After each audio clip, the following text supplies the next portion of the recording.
गुड़गांव में दो बंदे सेम काम कर रहे हैं 12-12 घंटे। दोनों लैपटॉप पे लगे रहते हैं, दोनों मीटिंग्स पे कैमरा ऑफ रख रहे हैं और दोनों लिंक्डइन पर बर्नआउट पोस्ट को लाइक करते हैं। लेकिन डिफरेंस है उनकी सैलरी में। एक को मिल रही है 6 लाख रुपए पर एनम और एक को मिल रही है 1.2 crore annually. Same city, same traffic, same late circle back. फिर सैलरी में इतना डिफरेंस क्यों? इस वीडियो में हम बात करेंगे कि सैलरी एक्चुअली डिसाइड कैसे होती है, हार्ड वर्क का सैलरी से रिलेशन 100% से कम क्यों होता है, और तीसरा और ऐसे कुछ करियर डिसीजन जो आपकी सैलरी को 5x, 10x या इवन 100x तक बढ़ा सकते। Because remember, salary is not a reward for your efforts, it is an acknowledgement of your replacement value. Hard work doesn't decide salary.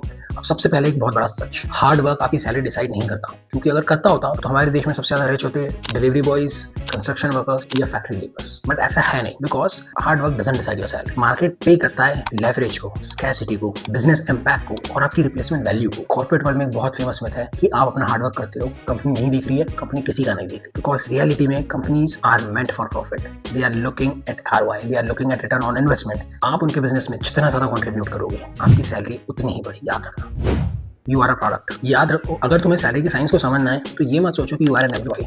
Think of yourself like a product. जब आप fresher होते हो तो तब आप एक बिल्कुल जेनरिक प्रोडक्ट हो। क्यों? क्योंकि सप्लाई बहुत ज्यादा है, डिफरेंशिएशन कुछ भी नहीं है और रिप्लेस करना बहुत ज्यादा ईजी है। लेकिन जैसे से आप डेवलप करते हो अपनी स्किल्स, अपनी बिजनेस अंडरस्टैंडिंग, ओनरशिप, विजिबिलिटी और एक्सिक्यूशन को इंक्रीज करते हो तो आप एक रेयर कमोडिटी बनते जाते हो। और जो रेयर होता है वो एक्सपेंसिव होता है। एक बहुत इंपॉर्टेंट सच बता रहा हूँ कि बहुत सारे लोगों को 10 साल का एक्सपीरियंस नहीं होता, वहीं 1 साल का एक्सपीरियंस 10 बार होता है। Understand the difference. Industry decides everything. अब आते हैं सबसे अंडररेटेड सैलरी फैक्टर पर, इंडस्ट्री। सेम स्किल सेट्स लेकिन डिफरेंट इंडस्ट्री, इससे आपकी सैलरी पे 10x तक का इम्पैक्ट आ सकता है। एक सॉफ्टवेयर इंजीनियर एक सर्विस कंपनी में मैक्सिमम उठा सकता है 6 लाख, 12 लाख, 20 लाख तक का पैकेज। लेकिन वही सॉफ्टवेयर इंजीनियर अगर एक टेक फर्स्ट प्रोडक्ट कंपनी के अंदर काम कर रहा है तो उसकी सैलरी हो सकती है 40 लाख से लगाकर 4 करोड़ तक। ऐसा क्यों? Same coding, same caffeine addiction और सेम डार्क सर्कल्स, लेकिन डिफरेंस है कंपनी के काम करने के स्टाइल का। एक सर्विस कंपनी हर क्लाइंट के लिए रीस्टार्ट करती है, नया फ्रेश प्रोडक्ट बनाती है। वहीं पर एक टेक कंपनी एक स्टैंडर्ड प्रोडक्ट बनाती है और फिर उसे स्केल करती है। उसे बहुत सारे लोग यूज कर सकते हैं साइमल्टेनियसली। फॉर एग्जांपल, अगर एक फीचर गूगल मैप्स पे बढ़ाया जाता है तो उसे साइमल्टेनियसली लाखों करोड़ लोग यूज कर पा रहे हैं। That's how my friend company gains leverage, और वही लेवरेज आपको पे करता है in form of your salary. इसीलिए AI company, SaaS companies, fintech, cloud, deep tech, cyber security, ये इंडस्ट्री अपने एम्प्लॉयज को एग्रेसिवली पे करती है। और वहीं पर कुछ इंडस्ट्री ऐसी है कि चाहे आप जान भी दे दो लेकिन आपकी सैलरी एक सीलिंग पर आकर रुक जाती है। कड़वा है लेकिन सच। The biggest salary hack no one talks about. अब एक ऐसा इंसाइट जो सच में लाइफ चेंजिंग है। याद रखना, your freedom increases your salary and your desperation destroys your negotiation power. एक बंदा था जिसके पास ऑप्शन था एक प्लॉट खरीदने का या 3 साल के लिए एक इमरजेंसी फंड में आने का। उसने फ्रीडम चूज करी और उसके बाद उसकी सैलरी ग्रोथ एक्सप्लोड हो गई। क्यों? क्योंकि जब आपके पास सेविंग होती है, इमरजेंसी फंड होता है, बैकअप होता है, तब आप प्लीज हायर मी वाली एनर्जी से नेगोशिएट नहीं कर रहे होते हो। आप कामली बोल सकते हो this offer doesn't suit me या this offer doesn't make sense for me। Corporate दुनिया में जो वॉक अवे करने की ताकत रखता है, यूजुअली वही बंदा बेस्ट ऑफर पाता है। Generalist versus specialist. कॉर्पोरेट दुनिया का एक और स्कैम है। बहुत सारे लोग बोलते हैं I can do everything, I can do anything, amazing. तुम्हें लग रहा है अमेजिंग, लेकिन मार्केट तुम्हें एवरेज सैलरी देगा। बिकॉज जनरलिस्ट को average salary. You need to become a specialist because companies pay premium for difficult, painful and hard to solve problems. इसीलिए एक AI इंजीनियर, एक ग्रेट क्लोजर इन सेल्स, एक short form video editor who understands retention या फिर एक performance marketer who means revenue, ये लोग premium charge करते हैं क्योंकि ये लोग स्पेसिफिक प्रॉब्लम्स को सॉल्व कर सकते हैं। याद रखो, generalist survive better but specialist earn more. Visibility matters more than most people realise. अब जो मैं बात कहने जा रहा हूँ ये कुछ लोगों को हर्ट कर सकती है, सो बी रेडी।